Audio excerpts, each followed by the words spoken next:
G20 हुआ था, पर्दा लगाया था चारों तरफ कि देश की हमारी खराब स्थिति, मतलब देश की जो ओरिजिनलिटी है वो विदेशी लोग नहीं देख के जाए।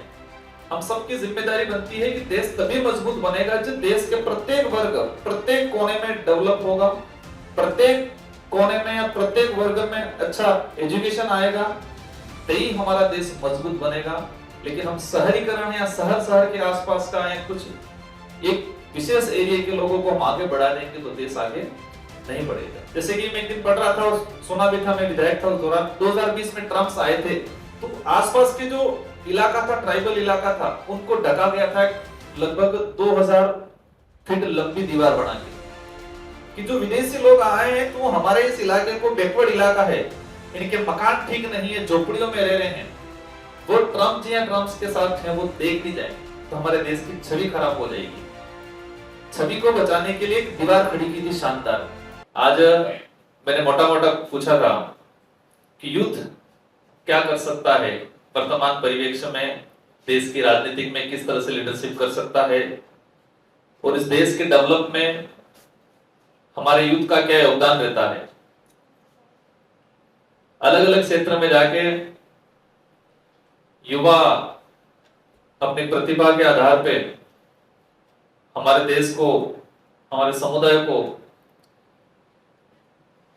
आगे ले जा सकते हैं। मुझे जानकारी नहीं है कि किसका क्या क्या सब्जेक्ट है, किस किस फील्ड से आते हैं, लेकिन मुझे ये जरूर पता है कि सब यूथ हैं, सबके अंदर कुछ कर गुजरने की एक क्षमता है, एक जिज्ञासा है, एक जुनून होगा।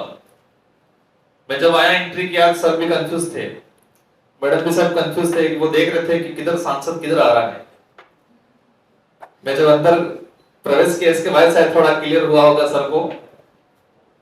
मेरे लिए सौभाग्य की बात है कि मुझे इस एज में हमारे देश की सर्वोच्च सदन के अंदर मुझे प्रतिनिधित्व करने का अवसर मिला, मेरे क्षेत्र का भी और यूथ का भी। और मैं कोशिश कर रहा हूं कि मैं एक शानदार प्रतिनिधित्व करूं।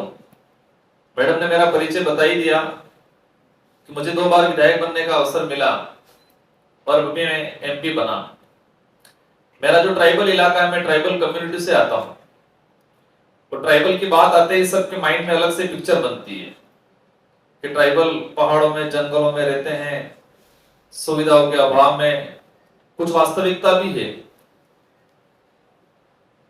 हमारा इलाका इतना कहें कि भौतिक सुविधाओं से इतना परे है। मैं विधायक बना, इसके बाद मैंने मेरे घर की, मेरे गांव में जाने की सड़क बनाई थी।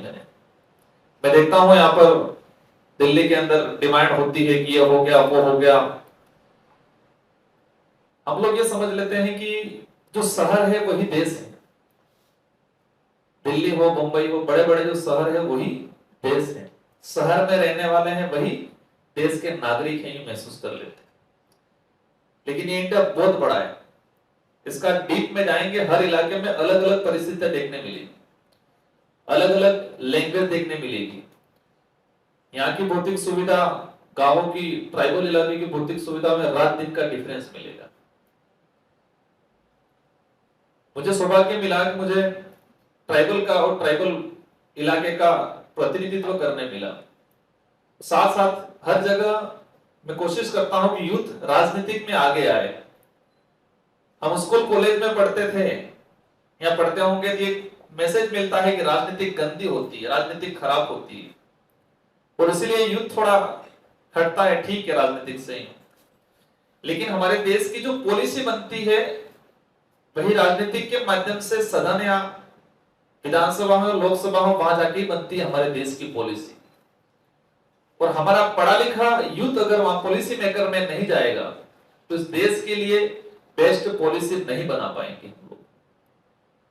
आज 543 सांसद हैं, लगभग इसमें मुश्किल से 10-12 लोग यूथ होंगे, बाकी सब 50-60 साल से ऊपर ही हैं।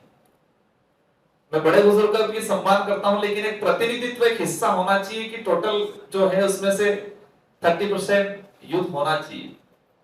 क्योंकि वर्तमान जो आधुनिकता की परिवेश में, जो विश्व में जो माहौल बन रहा है, देश तेजी से बढ़ रहे हैं, तो वर्तमान जो आधुनिकता के हिसाब से हम पॉलिसी बनाएं, हम आज से 50 साल पुरानी सोच के हिसाब से अगर पॉलिसी बनाते जाएंगे तो हमारा देश विश्व लेवल पे जो ग्रोथ करना चाहिए वो नहीं कर पाएगा। तो मेरा आप सभी से अनुरोध है कि आप बिजनेस में भी जाएं, ब्यूरोक्रेसी में भी जाएं, कुछ पॉलिटिक्स में भी आए और हमारे देश का आने वाला भविष्य तय करने की जिम्मेदारी हमारी है। आने वाली जो पीढ़ी, जो बच्चा आज 5-6 साल 7 साल का है या जो इस दुनिया में आने वाला है, हमारा ही भाई होगा, हमारे ही बच्चे होंगे, तो उनके लिए इस देश को किस दिशा में या उनके लिए इस देश में क्या परिस्थितियां बनानी है वो हमारे हाथ में। मतलब ये कह सकते हैं कि आने वाला भविष्य तय करने की जिम्मेदारी हमारी है। तो हम सबकी जिम्मेदारी बनती है कि इस देश के अंदर रहने वाले प्रत्येक वर्ग, प्रत्येक समुदाय, प्रत्येक भौगोलिक क्षेत्र, उन सब के लिए हम बेस्ट पॉलिसी बनाएं। देश की अर्थव्यवस्था जिस तरह से हम देख रहे हैं, पॉलिटिकली दृष्टि से देखते हैं, कोई अलग अलग तर्क देता है, लेकिन वास्तविकता है, मैं राजनीतिक परिप्रेक्ष्य में नहीं कहना चाहूंगा, लेकिन देश की स्थिति ठीक नहीं है। हम शहर को देख के देश का डेवलप का आकलन नहीं कर सकते।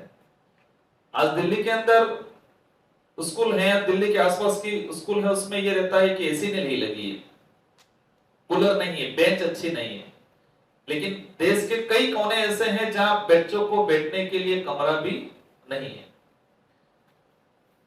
मैं मेरे इलाके की बात करूं, एक एक कमरे में 3-3, 4-4 क्लास के बच्चे बैठते हैं। 6वीं, 7वीं, 8वीं 3 क्लास के बच्चे, लगभग 60-70% ऐसे विद्यालय होंगे जहां पर वो सिचुएशन मिलेगी। कई जगह शैक्षणिक गतिविधियां, भौगोलिक स्ट्रक्चर काफी असुविधाएं हैं। इसलिए हम सबकी जिम्मेदारी बनती है कि देश तभी मजबूत बनेगा जब देश के प्रत्येक वर्ग, प्रत्येक कोने में डेवलप होगा, प्रत्येक कोने में या प्रत्येक वर्ग में अच्छा एजुकेशन आएगा, तभी हमारा देश मजबूत बनेगा। लेकिन हम शहरीकरण या शहर के आसपास का या कुछ एक विशेष एरिया के लोगों को हम आगे बढ़ा देंगे तो देश आगे नहीं बढ़ेगा।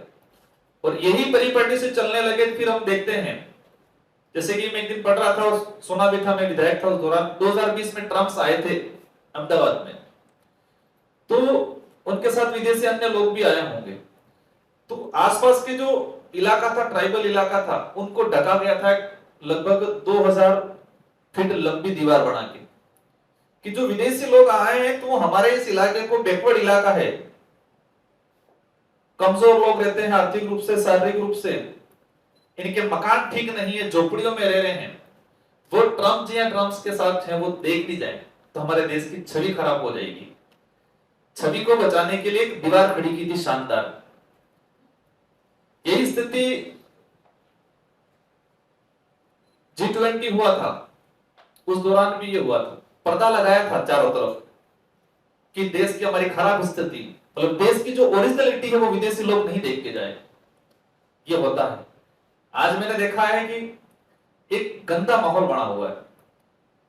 हर व्यक्ति, किसी व्यक्ति का व्यक्तित्व, उसके कपड़े, उसकी क्वालिटी या उसकी लैंग्वेज या उसका रहन सहन से भागते कि नहीं, ये उसका कपड़ा अच्छा है तो नहीं आदमी अच्छा है, बड़ा आदमी है। ये माहौल बना हुआ देश के अंदर। वो महात्मा गांधी जी के साथ भी हुआ था। कई ऐसे लोग हैं, नॉलेज या उसका व्यक्तित्व, उसके कपड़े या उसकी सुख सुविधाओं से आकलन नहीं किया जा सकता है। तो हम सबको मिलकर इस देश को मजबूत बनाना है।